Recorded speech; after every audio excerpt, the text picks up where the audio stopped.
ඔයත් ඔයාගෙම කියලා බිස්නස් එකක් පටන් ගන්න ආසාවෙන් ඉන්න කෙනෙක්ද? ඔයාගෙම කියලා බිස්නස් එකක් කරලා ගොඩ යන්න ආස කෙනෙක්ද? හැබැයි තාමත් ඔයාගේ හිතේ තියෙන බිස්නස් එක පටන් ගන්න බැරි වුණාද? ජීවිතේ හීන පස්සේ යන ගොඩක් දෙනෙක්ට තියෙන ලොකුම ගැටලුවක් තමයි මේක.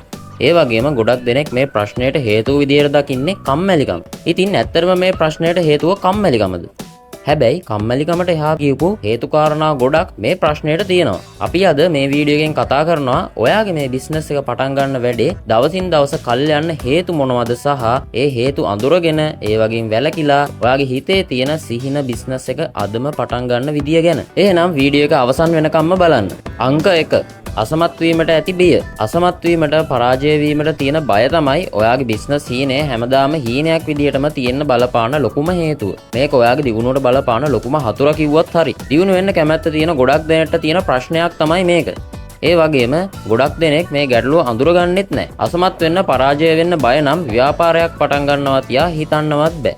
මොකද ව්‍යාපාරයක් කරනවා කියන්නේ යම් තාක් දුරට අවදානමක් තියෙන වැඩක්. ඉතින් මේ වැඩේ හරියට සැලසුම් කරලා කැපවීමකින් කරේ නැත්නම් ව්‍යාපාරය අසමත් වෙන්න පුළුවන්. හැබැයි මුලින් ඉඳලා හරියට කරගෙන ගියොත් ඔයාට ව්‍යාපාරය සාර්ථක කරගන්න ලොකු ඉඩකඩක් තියෙනවා. හැබැයි ඉතින් ව්‍යාපාරය පටන් ගන්නත් කලින් ඉඳලම ඔයා පරාද වෙන්න අසමත් වෙන්න බයෙන් ඉන්නවා කියන්නේ ව්‍යාපාරයක් පටන් ගන්නවා කියන එක ඔයාට හීනයක්ම වෙලා යනවා. හරි, අපි දැන් බලමු කොහොමද මේ ප්‍රශ්නෙන් බේරිලා ඔයාගේ සිහින ව්‍යාපාරය පටන් ගන්න කියලා. මේකෙදි ඔයාට කරන්න පුළුවන් ප්‍රධානම දේ තමයි අඩු අවදානමක් අරන් පොඩියට ඔයාගේ බිස්නස් එක පටන් ගන්න එක. මොකද ඔයා එකපාරටම විශාල මුදලක් ආයෝජනය කරලා ඔයා කර ඉන්න රස්සාවත් නවත්තලා දාලා ව්‍යාපාරයක් පටන් ගන්න ගත්තොත් ඒකේ තියෙන අවදානම ගොඩක්ම වැඩි. මොකද ව්‍යාපාරය අසමත් වුණොත් එහෙම ඔයාට හැමදේම නැති වෙනවා. අන්න ඒ හින්දා ඔයාගේ හිතේ තියෙන ව්‍යාපාර අදහස පොඩියට පටන් අරන් කරන්න ගන්න. උදාහරණයක් විදිහට ඔයාට පුළුවන් රස්සාව කරන ගමන් පාර්ට් ටයිම් විදිහට ඔයාගේ බිස්නස් එක පටන් ගන්න. ලොකු මුදලක් ඒකට එකපාර යොදවන්නේ නැතුව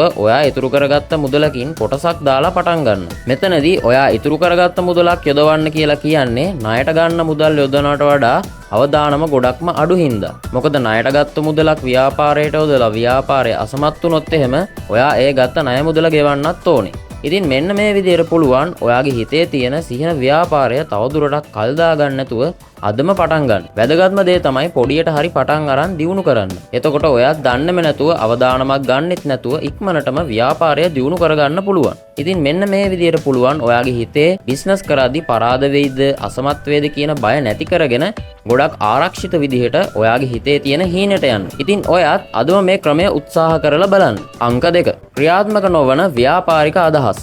ඔයාගේ හිතේ කෝටියක් වටන ව්‍යාපාරික අදහස් 1000ක් තිබ්බත් වැඩක් නැහැ. එකක්වත් පොඩියට හරි පටන් ගන්නෙ නැත්නම්. ඉතින් මේකත් ඔයාගේ ව්යාපාර සිහිනයක්ම වෙලා තියෙන්න බලපාන ලොකු හේතුවක්. මේක මතු පිටින් එච්චර ලොකු ප්‍රශ්නයක් නොවුනට ඇත්තටම ගොඩක් දෙනෙක්ට හරියට බිස්නස් එකක් පටන් ගන්න බැරි වෙන්න ලොකු හේතුවක් බවට පත් වෙලා තියෙනවා. මොකද ඉතින් හැමදාම තමන්ගේ හිතේ තියෙන බිස්නස් අයිඩියා ටික ගැන කල්පනා කර ඉන්නවා විතරයි එකක්වත් හරියට පටන් ගන්නෙ නැහැ. හරි, අපි දැන් බලමු මේ ප්‍රශ්නෙන් ගොඩ ඇවිල්ලා ව්යාපාරයක් පටන් ගන්නෙ කොහොමද කියලා. ඔයාට බොහොම සරල වැඩක් තමයි කරන්න තියෙන්නේ. ඔයා කොලයකුයි පෑනකුයි අරගෙන ඔයාගේ හිතේ තියෙන ව්‍යාපාරික අදහස් ටික ඔක්කොම මේ කොලේ ලියන්න. ඊට පස්සේ තව කොලයක් අරගෙන ඔයා ළඟ තියෙන හැකියාවන්, දක්ෂතාවයන් සහ ඔයා කරන්න කැමති දේවල් ඒ කොලේ ලියන්න. ඊට පස්සේ මේ කොල දෙකම එක ළඟ තියාගෙන ඔයාගේ හැකියාවන්, දක්ෂතාවයන් එක්ක බල මේ ව්‍යාපාරික අදහස් වලින් ලේසියෙන්ම සහ ඉක්මනින්ම පටන් ගන්න පුළුවන් අදහස් කීපයක් තෝරගන්න. ඊට පස්සේ ඔයාට තියෙන මුදල් තත්ත්වය යොදවන්න පුළුවන් කාලයත් එක්ක බලලා එක බිස්නස් අයිඩියා එකක් තෝරගන්න. එහෙම එක බිස්නස් අයිඩියා එකක් තෝරගෙන ඒක පොඩියට පටන් ගන්න. ඔයා අනිවාර්යයෙන්ම මෙතනදී එක බිස්නස් අයිඩියා එකක් තමයි තෝරගන්න ඕනේ. මොකද මෙතන අයිඩියාස් කිහිපයක් තෝරගත්තොත් ඔයා ආයේ මුල තැනටම වැටෙනවා. එකක්වත් හරියට පටන් ගන්න වෙන්නේ නැහැ. හොඳම දේ තමයි එක බිස්නස් එකක් තෝරගෙන ඒක පොඩියට පටන් ගන්න එක. ඔයාට පුළුවන් ඒ බිස්නස් එක දියුණු කරගෙන ඒකෙන් ගොඩ යන්න. අංක 3. දුර්වල ආත්ම විශ්වාසය. ව්‍යාපාරයක් පටන් ගන්නවා නම් අනිවාර්යයෙන්ම හොඳ ආත්ම විශ්වාසයක් තියෙන්නම ඕනේ. ගොඩක් අය බිස්නස් එකක් පටන් ගන්න ඕනි කියලා හිතුණාට මට මේක කරන්න පුළුවන් වෙයිද දන්නේ මට තවම අත්දැකීම් මදි. මට තව සල්ලි ඕන මේ ව්‍යාපාරය පටන් ගන්න. මේ වගේ නොයෙක් දේවල් හිතට එනවා. ඉතින් මේ වගේ දේවල් හිතට එන්නේ ඔයාගේ ආත්ම විශ්වාසය දුර්වල වුණාම. ඉතින් මේ ප්‍රශ්නය ව්‍යාපාර කරලා නැති ඕනම කෙනෙක්ට හිතට එන්න පුළුවන් දෙයක්. අපි දැන් බලමු මේ ප්‍රශ්නෙන් බේරෙන්නේ කොහොමද කියලා. ඉතින් මේ ගැටලුවෙන් බේරිලා ඔයාගේ හිතේ තියෙන ව්‍යාපාරය පටන් ගන්න නම් ඔයාගේ ආත්ම විශ්වාසය හොඳ මට්ටමකට ගේන්න ඕනේ. මේකට බොහොම පොඩි දේවල් ටිකක් තමයි කරන්න තියෙන්නේ. පළවෙනියටම ඔයාගේ හිත ධනාත්මක සිතුවිලි වලින් පුරවා ගන්න. හැම දෙයකම හොඳ පැත්ත දකින්න පුරුදු වෙන්න. එතකොට ඔයා ව්‍යාපාරය කල් දාන හේතු 10ක් අතරින් එක හේතුවක් පේන්න ගනි ව්‍යාපාරයක් පටන් ගන්න පුළුවන් අවස්ථාවක් විදිහට. ඒ වගේම ඔව් මට පුළුවන්. මම මේ දේ කොහොම හරි කරනවා කියන සිතුවිල්ල හැමතිස්සෙම හිතට ගන්න. ඒකෙන් ඔයාට ලොකු ශක්තියක් ලැබෙනවා. ඔයා පටන් ගන්න ඉන්න වැඩක් ලේසියෙන්ම පටන් අරන් සාර්ථකව කරන් යන්න. අංක 4. හොඳම වෙලාව එනතුරු බලා සිටීම. ඔයත් බිස්නස් එකක් පටන් ගන්න ඉන්නවා නම් ඒක පටන් ගන්න සුදුසුම කාලයක් තියනවද? හොඳම දවසක් තියනවද? හොඳම වෙලාවක් තියනවද? ඔව්, එහෙම වෙලාවක් කාලයක් දවසක් අනිවාර්යයෙන්ම තියෙනවා. අන්න ඒ කාලෙට තමයි බිස්නස් එක පටන් ගන්න ඕනේ. එහෙමත් නැත්නම් ඒක ෆේල් වෙනවා. එහෙනම් ඒ වෙලාව මොකද්ද? ඒ වෙලාව තමයි දැන් මේ ගෙවෙන වෙලාව. වර්තමාන කාලය තමයි බිස්නස් එකක් පටන් ගන්න හොඳම කාලය. අද දවස තමයි ඔයාගේ හිතේ තියෙන බිස්නස් එක පටන් ගන්න හොඳම දවස. මේ ලෝකේ ධනවත් සාර්ථක මිනිස්සු දිහා බැලුවොත් ඒ මිනිස්සු කවදාවත්ම හොඳම වෙලාව වෙනකම් හිටියේ නෑ. ඒ මිනිස්සු ධනවත් උනේ දැන් තියෙන වෙලාව හොඳම වෙලාව කරගත්ත හින්දා. ඉතින් ඔයාගේ හිතේ තියෙන බිස්නස් එක පටන් ගන්නත් හොඳම වෙලාව එනකම්, සීසන් එක එනකම්, සල්ලි හම්බ වෙනකම් වගේ බලාගෙන ඉන්න එපා. ඔයාට අදම පටන් ගන්න පුළුවන් නම් අදම පටන් ගන්න. ඔයාට පුළුවන් විදිහට පොඩියට හරි කමන්නේ ඔයාගේ හිතේ තියෙන බිස්නස් එක පටන් ගන්න උත්සාහ කරන්න. එතකොට පුළුවන් ඔයාගේ බිස්නස් හීන යථාර්ථයක් කරගන්න. එහෙම කළේ නැත්නම් වෙන්නේ බිස්නස් එක පටන් ගන්න හොඳම දවස ආවත් ඔයා එදාටත් මොකක් හරි හේතුවක් හදාගෙන බිස්නස් එක පටන් ගන්න වැඩේ කල් දා ගන්නවා. එහෙම නොවෙන්න නම් අදම මේ වැඩේ පටන් ගන්න. එතකොට දවසක ඔයා බලාපොරොත්තු වෙන හොඳම වෙලාව එද්දී ඔයා බිස්නස් එකේ පියවර ගාණක් ඉස්සරහට ගිහින් ඉඳී. අංක 5. හැම දෙයක් ගැනම ඕනෑවට වඩා සිටීම. අපි ව්‍යාපාරයක් අලුතින් පටන් ගන්න කලින් දේවල් කිහිපයක් ගැන අනිවාර්යයෙන්ම හිතන්න ඕනේ. සරලවම කියනවා නම් පටන් ගන්න යන ව්‍යාපාරයට පාරිභෝගිකයන් ඉන්නවද? ඉල්ලුමක් තියනවද? දැනට වෙළඳ පොලේ නැති භාණ්ඩයක් හෝ සේවාවක් අලෙවි කරන අලුත්ම ව්‍යාපාරයක් නම් ඒකට පාරිභෝගිකයන් කොහොමද ආකර්ෂණය කරගන්නේ? මේ වගේ දේවල් ගැන අපි අනිවාර්යයෙන්ම හිතන්න ඕනේ. හැබැයි ඉතින් අලුතෙන්ම ව්‍යාපාරයක් පටන් ගන්න කෙනෙක්ට මේ දේවල් ගැනත් ඕනකට වඩා හිතන්න ගත්තොත් එහෙම තමන්ගේ ව්‍යාපාරය පටන් ගන්න වැඩේ දවසින් දවස කල් යන්න ඒකත් හේතුවක් වෙනවා. මොකද ඕනකට වඩා දේවල් ගැන හිත හිටියාම වෙන්නේ ව්‍යාපාරය පටන් ගන්න තියෙන හිතේ තියෙන ධෛර්යය ශක්තිය අඩු වෙලා යන එක. ඉතින් මේ ප්‍රශ්නෙත් හරි සරල පියවර කිහිපයකින් ඔයාට විසඳ ගන්න පුළුවන්. ඔයාට පුළුවන් ලොකෝට හිත ඉන්නේ නැතුව මාකට් එක ගැන පොඩි රිසර්ච් එකක් කරලා ඔයාගේ බිස්නස් එක පටන් ගන්න. මෙතනදී ඔයාට පුළුවන් ඔයාගේ බිස්නස් එකේ මාකටිං පැත්ත හදාගෙන බිස්නස් එක පටන් ගන්න. මොකද ඔයා මොන වර්ගයේ බිස්නස් එකක් කරත් ලොකු තරඟකාරීත්වයක් මේ වෙනකොට වෙළඳ පොලේ තියෙනවා.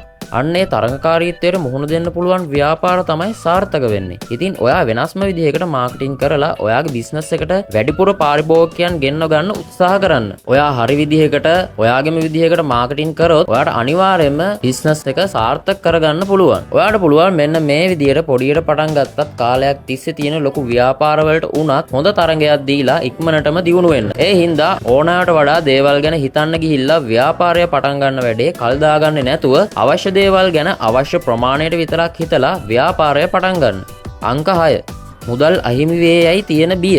මේකත් ව්‍යාපාර පටන් ගන්න ආසාවෙන් ඉන්න ගොඩක් දෙනෙක්ට තියෙන ලොකුම ගැටලුවක්. ගොඩක් දෙනෙක් ව්‍යාපාර පටන් ගන්නේ Taman දුක් මහන්සියෙන් හම්බ කරලා ඉතුරු කරගත්ත සල්ලි වලින් නැත්නම් ණය මුදලක් අරගෙන. ඉතින් මෙහෙම පටන් ගන්න ව්‍යාපාර අසාර්ථක වුණොත් එහෙම Tamanට විශාල පාඩුවක් සිද්ධ වෙනවා.